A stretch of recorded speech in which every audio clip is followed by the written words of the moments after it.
with the difference between native and hybrid apps or web apps and stuff like that. I attended the conference in 2012 in Toronto called FITC Screens, and there we had a panel, a huge panel, maybe about 5 different people on the side of native applications and on the side of web applications.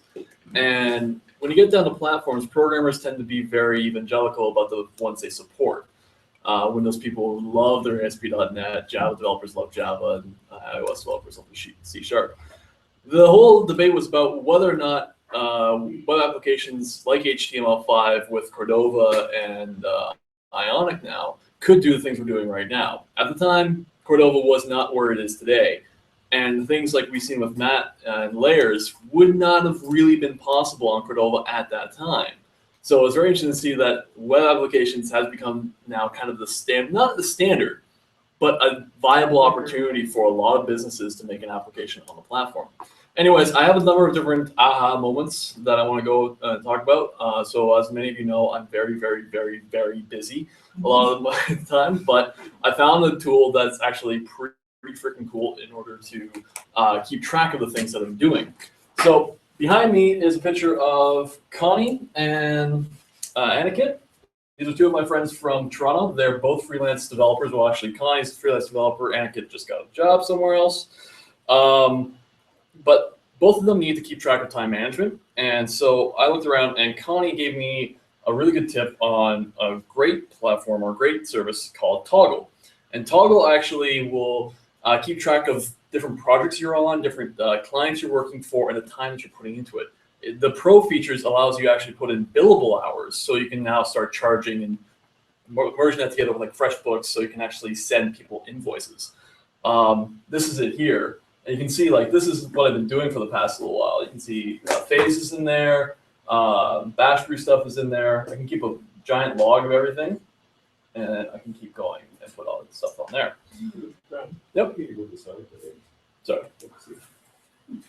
So recent, this is what I've been working on the past little while, and this is the log of all the tasks I've been doing for the past week. The web interface is a little more intuitive than this, but they're on everything. You can get a plugin for Chrome on Firefox, as well as the web app, our website, as well as your cell phone, iPad, and it keeps track regardless of where you are. So if I turn it on here on my phone, it turns on the web app, turns on my iPad. So I can keep track of everything that way. But anyways, that wasn't the job this week. Well, our job was to make an application.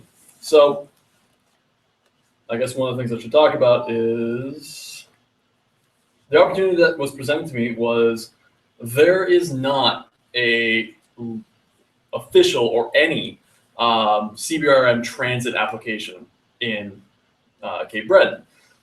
In Toronto and everywhere else, you'll find one, but here there isn't one. And in fact, you can't even get a digital format of the times when buses are coming to pick you up. It's an image. It's not searchable by Google. You can't tell when it's coming on. So anyone that wants to look at this thing, it gets so frustrated, like I do, that you can't find when your buses are coming. So I decided, instead of splash page, which this won't show, to actually make an application that did transit. So this is it. Route 1 is the one I take from Sydney to Glace Bay, that passes right through to CBU.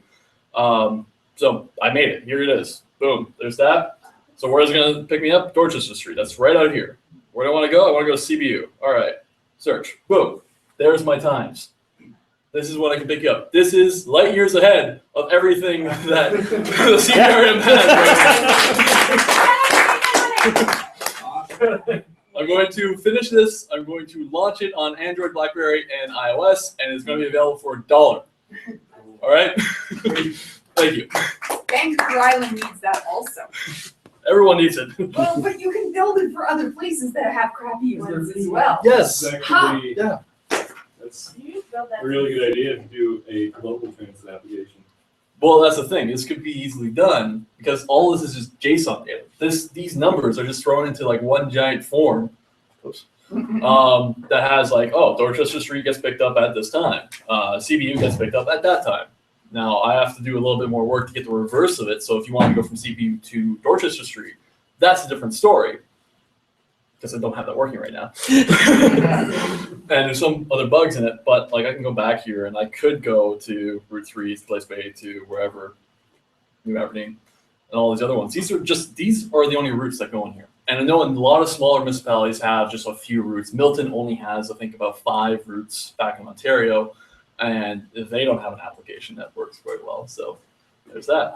So if it doesn't, like, if there isn't a digital copy of it, did you have to just like take the picture and then, PDFs that are. and then just rewrite it out into like, So I took the picture and looked at it. Okay, this name is Route 1. The destinations are Dorchester Street, wherever. Yeah. And then every single row of times had to be put in. So yeah, Okay, So Yeah. like, you couldn't even like scrape the data. no, you can't. Could you merge it with a taxi service at all?